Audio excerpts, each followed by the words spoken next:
Te invito a hacer un recorrido sobre lo que implican los daños del estrés en nuestro organismo. Y hablamos del estrés para referirnos a la nueva pandemia del mundo entero, el estrés. ¿Cuáles son esos daños que deja en el organismo? Y también cómo lo podríamos evitar. Seguramente en algún momento de tu vida has experimentado el estrés o actualmente lo estás viviendo. Así es que te invito a quedarte hasta el final para que comprendas la problemática y la puedas evitar. Si no estás suscrito a nuestro canal, este es el momento de hacerlo. Busca la palabra suscribirse y tócala. No te vale nada, es completamente gratuito, no te va a llegar ninguna cuenta. Adicionalmente, toca esa campanita que ves allí. Ella te notificará cuando publicamos un nuevo video. Diario tenemos un video para ti. Y la palabra unirse es una invitación, explórala. Es una invitación para que seas un miembro exclusivo de nuestro canal. Estos son los 5 daños que deja el estrés en tu organismo y cómo evitar. Hablemos de estrés, hablemos de los 5 daños que provocan en el organismo y cómo podríamos evitarlo. Primer daño en el sistema nervioso central, en nuestro cerebro. Ese daño en nuestro cerebro, en nuestro sistema nervioso central, produce trastornos del sueño. El estrés puede entregar serias dificultades al momento de conciliar el sueño y provoca definitivamente el insomnio.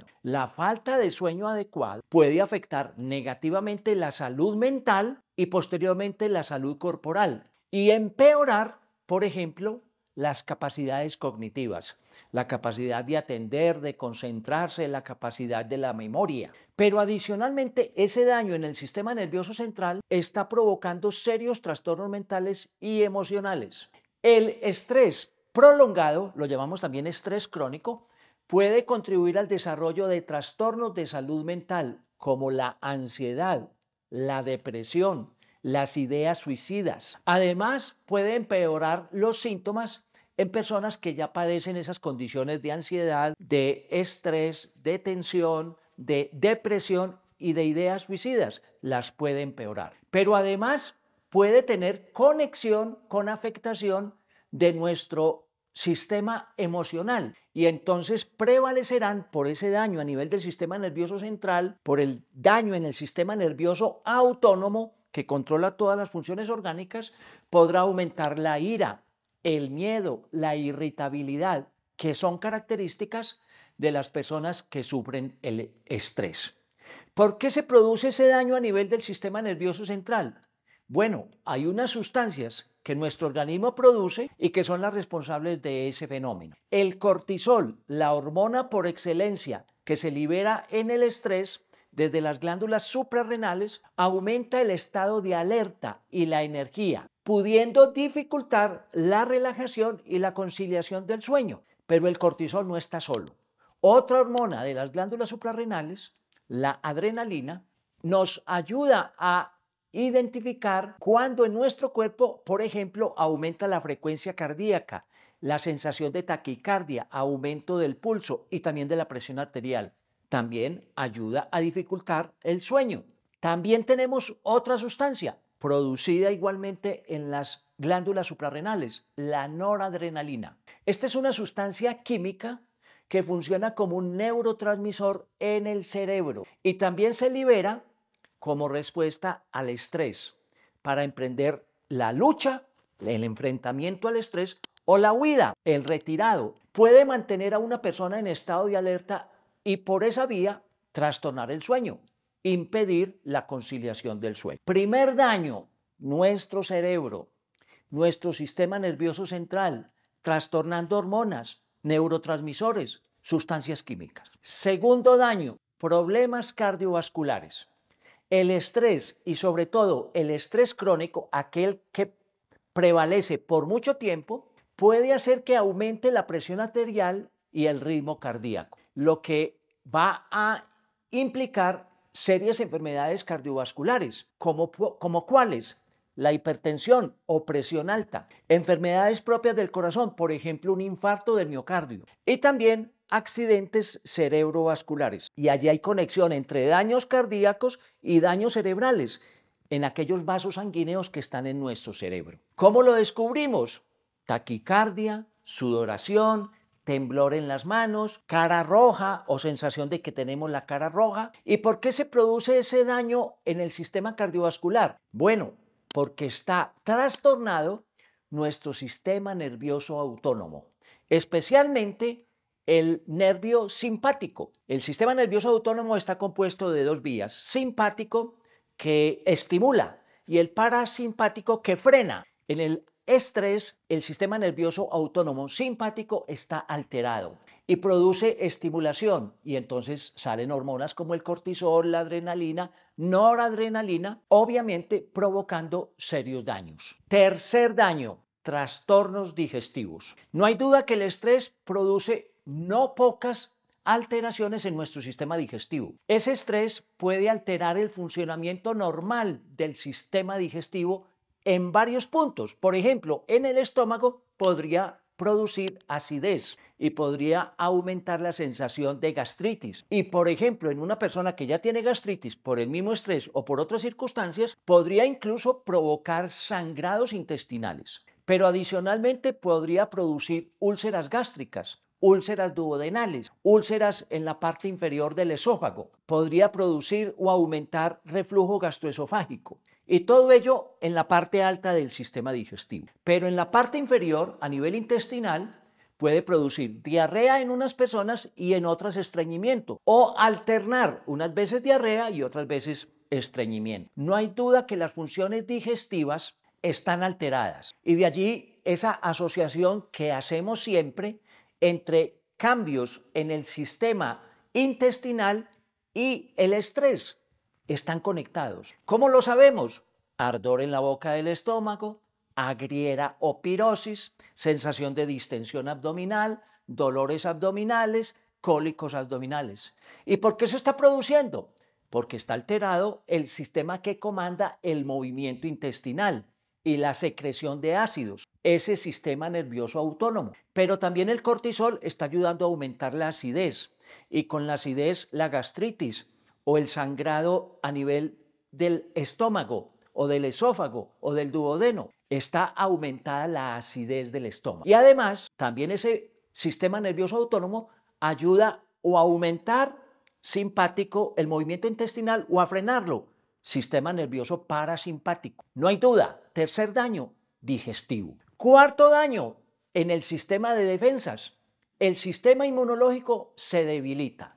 El estrés crónico puede suprimir el sistema de defensas y dificultar la capacidad que tiene nuestro organismo de combatir las diferentes infecciones y enfermedades ligadas al sistema de defensa. Infecciones por virus, por bacterias, por parásitos, por hongos, o enfermedades como las alergias o enfermedades crónico-degenerativas. Esto puede llevar a un mayor riesgo inclusive de enfermedades infecciosas altamente riesgosas para la vida, o por ejemplo tornarse en resfriados frecuentes que ayudan a mantenerse en el tiempo sin capacidad de control. Pero también hay problemas en la piel derivados de ese sistema inmunológico, y entonces allí se pueden agravar afecciones cutáneas que ya existan, por ejemplo una psoriasis, un acné, un eczema, o ayudar a crear trastornos de la piel. Por ejemplo, acelerar el envejecimiento o acelerar, por ejemplo, picazón o ardor en diferentes partes de la piel y otros problemas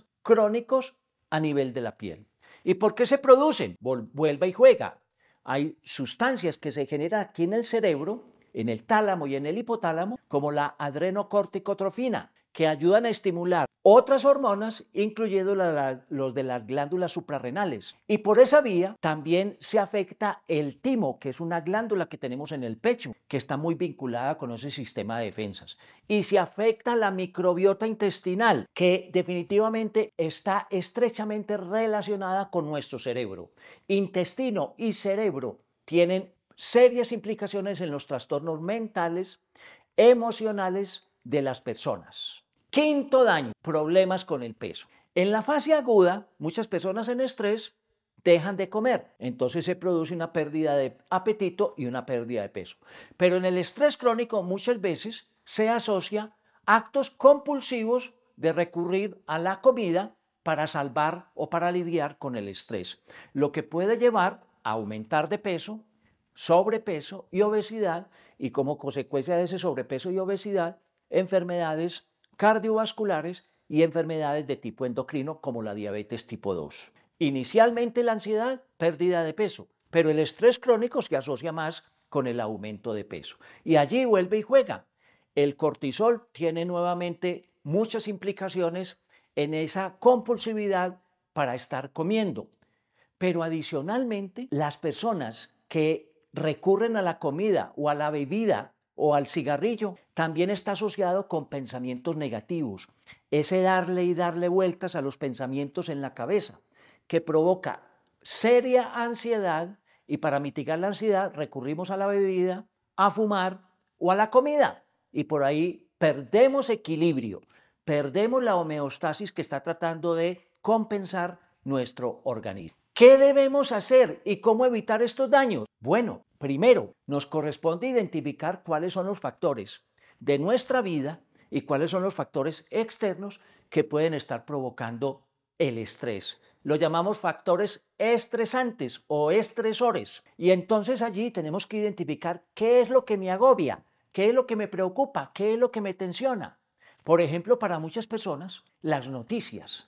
Y por eso es que hay que oír menos noticias. La gran mayoría de las noticias se fundamentan en noticias negativas, pero adicionalmente hay que huir de personas tóxicas o negativas. Generan estrés. También hay que identificar si son largas jornadas de trabajo o llevarnos trabajo para la casa. Definitivamente cuando vivimos solo para trabajar, llega tarde o temprano el estrés a nuestra vida. Pero además, identifique si, por ejemplo, usted está llevándole la maleta de los problemas a otras personas. Está bien que le podamos servir a todo el mundo, y una vida de servicio es una vida feliz, pero de ahí a cargar con los problemas de todo el mundo, no. Hacemos posible que las personas asuman esa maleta de ir por la vida, asuman los problemas diarios de la existencia y que cuenten con nosotros, pero nosotros no llevar la maleta de los otros. Nosotros tendremos que llevar nuestra propia maleta de ir por la vida. Ahora bien, ¿y qué hacer para prevenirlos? Bueno, aquí le doy unas pistas muy importantes. Primera, sea protagonista de su vida. Tome las riendas de su vida en las manos y conduzca la vida. No se deje llevar por los pensamientos negativos o por otras personas o por lo que dice la gente. No haga caso a la gente, sobre todo cuando quiere hacer daño. Segundo, haga ejercicio. El ejercicio produce unas sustancias que se llaman endorfinas, que ayudan a mitigar los problemas de ansiedad y también de depresión.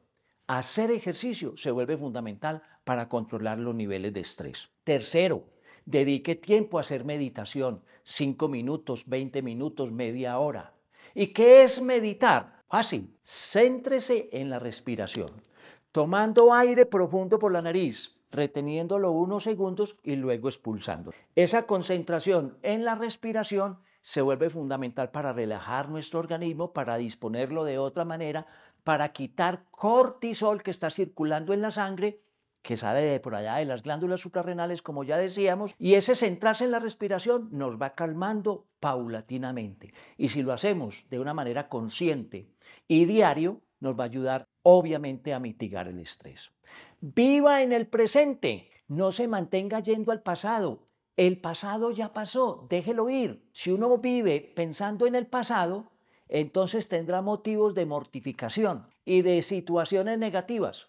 Vivamos el presente, vivamos el aquí y el ahora. Ahora bien, aliméntese bien. Una alimentación sana, una alimentación basada en verduras, frutas, frutos secos, hortalizas, legumbres, es una alimentación sana. Evite el azúcar. El azúcar es inflamación para nuestro cuerpo. Evite las bebidas azucaradas, las gaseosas, las bebidas energizantes. Evite la comida chatarra. Producen inflamación y ayudan a estresar todas las células de nuestro organismo. Y procure una vida más tranquila, más sosegada. Espacio para lo laboral, para la vida personal, para la vida social. Hay que socializar, hay que encontrarnos con los otros, hay que conversar, hay que mirar la realidad, hay que discutirla, pero definitivamente socializando encontramos ayuda en las demás personas. Redes de apoyo. Adicionalmente, desconéctese de aparatos electrónicos. No es conveniente para nuestra salud y frente al estrés mantenernos conectados permanentemente. Ese conectarnos también nos ayuda a perder el sueño. Si perdemos sueño aunado a la situación de pérdida del sueño del estrés, estamos complicando enormemente la vida, la existencia. Tenga en cuenta estos tips para que podamos lidiar con el estrés. Esos 5 daños, daño cerebral, ese daño inmunológico, ese daño digestivo, ese daño en la piel, ese daño que se produce que no podemos lidiar con las enfermedades cardiovasculares, va provocando serias dificultades en la vida, menoscaban la salud y menoscaban la calidad de vida. Espero que esta información sea muy útil para todos, nos ayude a gestionar el estrés de una manera responsable y proactiva. Nos vemos en un nuevo video.